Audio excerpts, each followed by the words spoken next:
ہاں جی اگلا سوال کریں جی. اچھا جی علی بھائی، دوسرا سوال جو ہے، اگلا سوال وہ بیسیکلی کلمے سے ریلیٹڈ ہے. جیسے ہمیں پتہ ہے کہ ہمارا کلمہ تو ہے لا الہ الا اللہ محمد الرسول اللہ. اچھا اس پہ جو ہے مجھے یہ بتائیں کہ شیعوں پہ بیسیکلی اب یہ بھی کنفرم کریں کہ یہ ان پہ ایک بیسیکلی الزام ہے یا وہ ہے کہ انہوں نے کلمے میں اضافہ کیا ہے. ایک تو سب سے پہلے کیا ہے کہ بات صحیح ہے، دوسرا یہ کہ کیا انہوں نے کیا اضافہ کیا ہے، ایک تو یہ ہو گیا. اچھا اسی طرح جو ہے بریلویوں نے آپ کو پتہ ہے کہ کچھ اذان کے سے پہلے صلاۃ والسلام اور وہ اس کو اسپیکر پہ کرتے ہیں، بیسیکلی اسپیکر کے اندر اس کو کرتے ہیں. تو اس سے یہ لگتا ہے کہ وہ ایک اذان کا پارٹ ہے. فار ایگزامپل اگر کوئی غیر مسلم اگر یہ سنے تو اس کو وہ تو سمجھے گا، وہ تو یہی سمجھے گا نا کہ بھئی اذان کا پارٹ ہے. ایسے ہی. تو اس کے بارے میں ہاں جی، اس پہ میرا موقف یہ ہے میرے بھائیوں کے، پہلی بات تو یہ ہے کہ یہ جو اضافہ ہے یہ سب نہیں کیا ہوا ہے.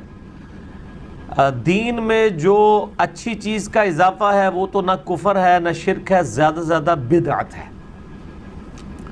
اذان کے ساتھ درود کا جو اضافہ انہوں نے کیا ہے وہ کہتے ہیں جی ہم پہلے درود پڑھتے ہیں پھر وقفہ کرتے ہیں پھر اذان دیتے ہیں. اضافہ نہیں کیا ہوا، تھوڑا سا وقفہ رکھا ہوا ہے لیکن اٹیچ تو اس کو کر دیا نا.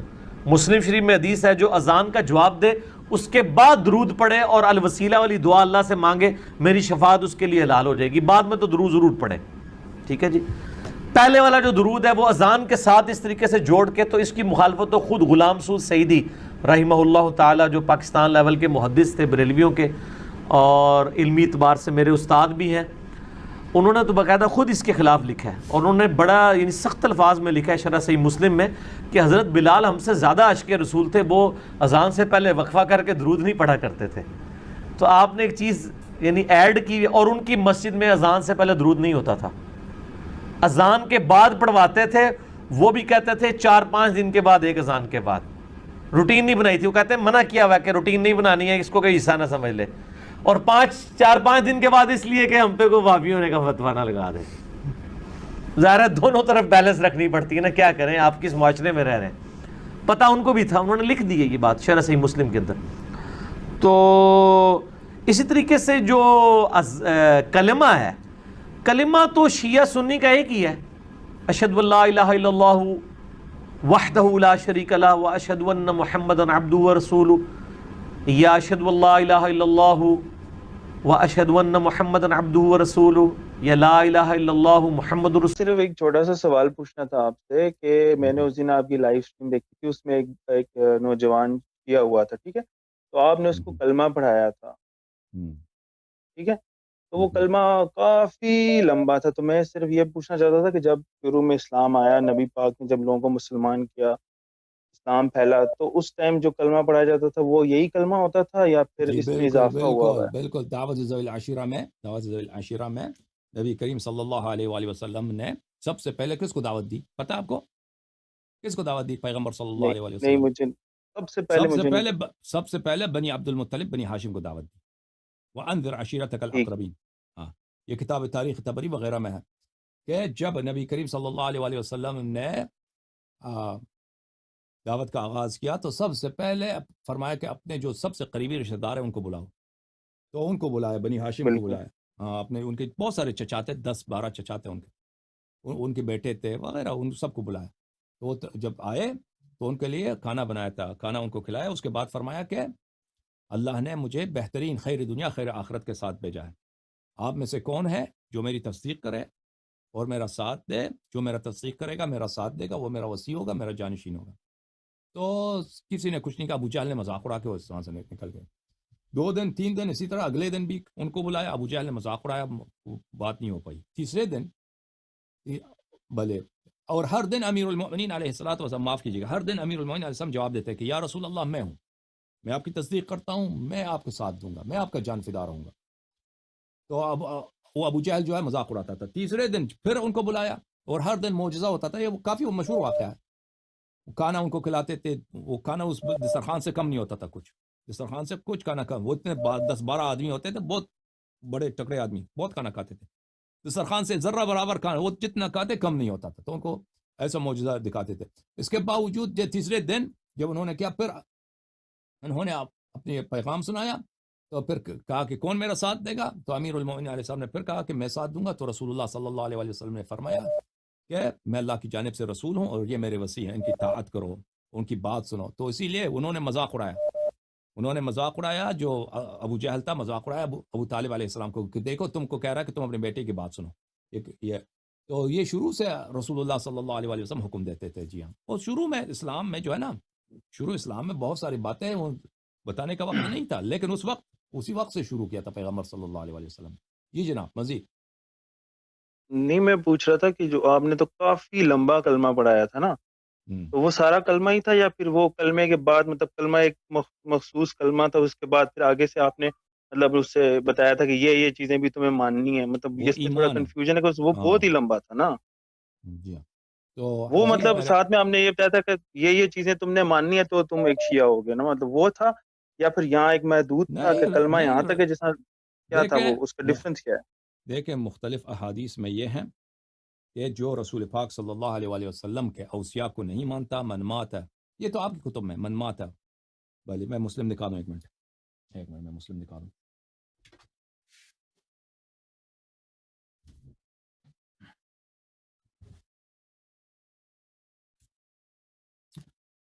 دیکھیں میرے بھائی، میں آپ کو دکھاتا ہوں. آپ کے جو خلفاء ہیں نا، آپ کو پتہ آپ کے خلفاء میں سے ایک خلیفہ ہے، صحابی بھی ہے، مروان ابن الحکم. اس نے خانہ کعبہ کو جلایا، آپ کو پتہ ہے؟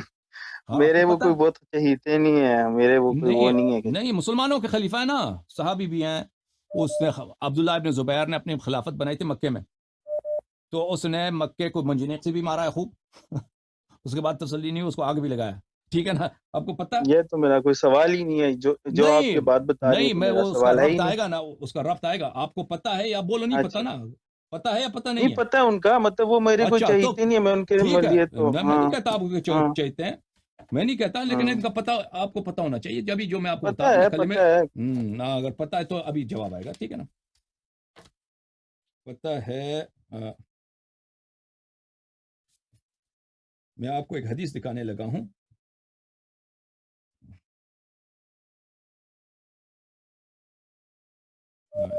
اللہم صلی علی محمد وآل محمد وعجل فرجہم. شریف حدیث مل گیا بھائی. حدیث دکھانے لگا ہوں.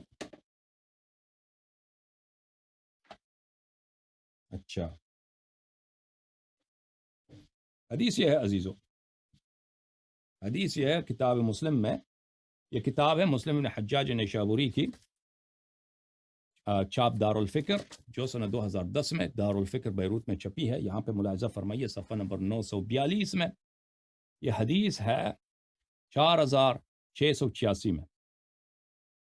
بھلے یہ عبداللہ ابن عمر کی روایت ہے اس وقت جب جنگ حرہ ہو رہا تھا. واقع حرہ پتہ آپ کو میرے بھائی؟ جی تھوڑا سا آئیڈیا ہے.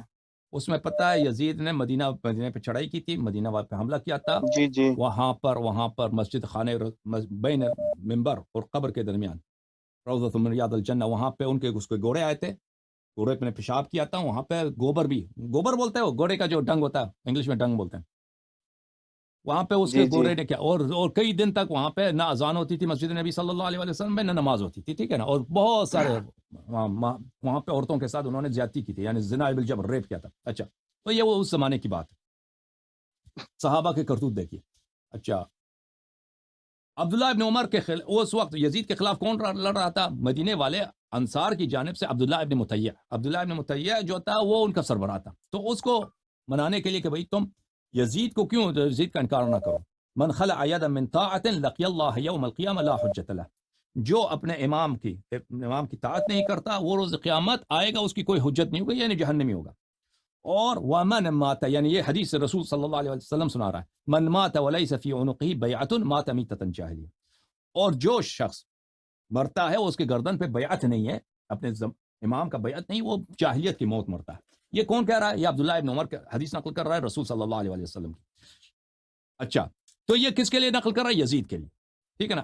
ہمارے نزدیک عزیزو، آپ نے کہا کہ لمبا کلمہ پڑھایا، ہم نے کیا لمبا پڑھایا؟ رسول پاک صلی اللہ علیہ وسلم کے بعد وہ ہستیاں، وہ خلفاء، وہ جانشین جن کی اگر طاعت نہ کرو، جن کی اگر تمہارے گردن پہ بیعت نہیں ہے تو تم جاہلیت کی موت مرو گے. ہم نے ان کے نام پڑھوائے ہیں لوگوں سے، ان کے نام سے کہا ہے. آپ لوگوں کے نزدیک وہ کون ہے جو تم خود اقرار کرتے ہو؟ تمہارے نزدیک وہ کون ہے؟ عبداللہ ابن عمر کے نزدیک وہ کون ہے کہ اگر ان کی طاعت نہ کرو تو تم جہنم جاؤ گے؟ ان کی بیعت نہ ہو تو وہ کون ہے؟ وہ یزید ہے.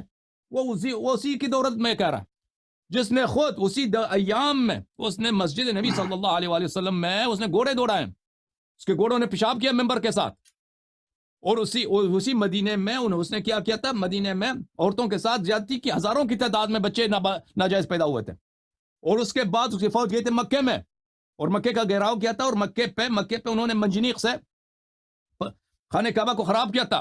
پھر یزید مر گیا تو اس کے فوج پیچھے چلے گی، پھر اب مروان خلیفہ بن گیا شام میں، اس نے دوبارہ فوج کو بھیج دی، اس نے دوبارہ اسی کو کنٹینیو رکھا، خانہ کعبہ کو چلایا بھی۔ تو ہمارے اور آپ کے درمیان بڑا فرق ہے عزیز، حدیث ہے پیغمبر صلی اللہ علیہ وسلم کی کہ اگر ان کی ایسی ہستیاں ہیں نبی صلی اللہ علیہ وسلم کے بعد جن کا معرفت ضروری ہے، اگر ان کی معرفت نہیں ہے تو تم جہنم میں جاؤ گے، جاہلیت کی موت مرو گے۔ تمہارے نزدیک وہ کون ہے؟ تمہارے نزدیک وہ یزید ہے جس نے وہ کیا تھا خانہ کعبہ پہ اور مدینے میں، اور آل رسول صلی اللہ علیہ وسلم کے ساتھ جو کربلا میں کیا تھا، وہ اس کی معرفت طاعت نہیں ہے تو تم جہنمی ہو۔ اور مروان ابن الحکم جیسے لوگ ہیں جن کے ابھی آپ نے کہا تھا نا، میں نے کہا تم اس کو جانتے، وہ صحابی بھی ہے اور وہ خلیفہ بھی، آپ نے کہا وہ میرا چہیتا نہیں ہے، میں جانتا ہوں میرا چہیتا نہیں ہے۔ بھائی وہ لوگ جس کا تم نام لینا گوارا نہیں جانتے نا، تمہارے نزدیک اس کی معرفت اور اس کی طاعت واجب ہے، اسی کی طاعت کے لیے عبداللہ ابن عمر نے یہ روایت پڑھی ہے۔ تو میرے عزیز، نبی صلی اللہ علیہ وسلم کے جانشین کون ہے جس کی معرفت ضروری ہے؟ ہاں، اس میں اور آپ میں بڑا فرق ہے۔ ہمارے نزدیک وہ مطہرین ہیں، وہ نبی جیسے ہیں، آپ کے نزدیک وہ ہیں جو ایک عام مسلمان ان کے کرتوت یاد کرے تو اس پہ میں نہیں سمجھتا کہ کوئی مسلمان شک کرے گا کہ ایسے لوگوں پہ لعنت کرنا، ان کو گالی دینا، یہ سب سے بڑی عبادت ہوگی، ٹھیک ہے نا؟ آپ شک کرتے ہیں بھائی جس نے خانہ کعبہ جلایا ہے اس سے بڑا کوئی کافر ہو سکتا ہے؟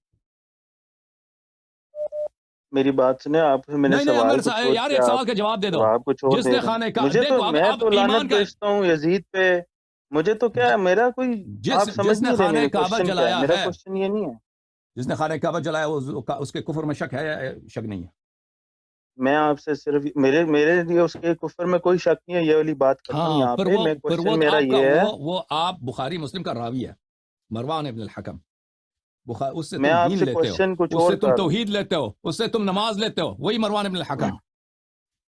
میں آپ سے جو کوشچن کروں نا، آپ کائنڈلی اس کا جواب دینا۔ آپ یزید کے خلاف آپ نے کوئی ویڈیو بنانی ہے، وہ علیحدہ سے آپ ویڈیو ایک لیکچر دیں، ہم خوشی سے سوال کا سنیں جواب گے، دے دیں لائک بھائی، کریں گے۔ سوال دوبارہ تکرار کرو۔ میرے سوال کا صرف یہ جواب ہے، اور سوال صرف یہ چھوٹا سا میرا سوال ہے۔ فار ایگزامپل، جب اسلام پھیل رہا تھا تو نبی صحابہ کو مختلف شہروں میں بھیجتے تھے کہ جاؤ اسلام کو پھیلاؤ، اس کا میرے دین کی دعوت ہو۔ تو جب اس ٹائم جو کافر ہوتے تھے، مشرک ہوتے تھے، جو مسلمان ہوتے تھے، تو وہ جو کلمہ پڑھتے تھے، وہ کلمہ وہ جو آپ نے پڑھایا وہ سارا تھا اس ٹائم یا نہیں تھا؟ بیچتے تھے نا، اور اگر میں اگر دوسرا سوال میں جی تو ساتھ اس کے ویسی نبی کے احادیث ہم نے آپ کو سنائے ہیں، بار بار سنائے بھائی، اسی نبی صلی اللہ علیہ وقت کی بات مجھے بتا دینا، وہ بعد کی بات نہ بتائیں کہ بعد میں یزید نے یہ کیا، اس نے کیا، وہ تو بعد کی بات میں پوچھ نہیں رہا۔ میرا صرف تو یہ ہے، عبداللہ ابن عمر، اشہد ان لا الہ الا اللہ و اشہد ان محمد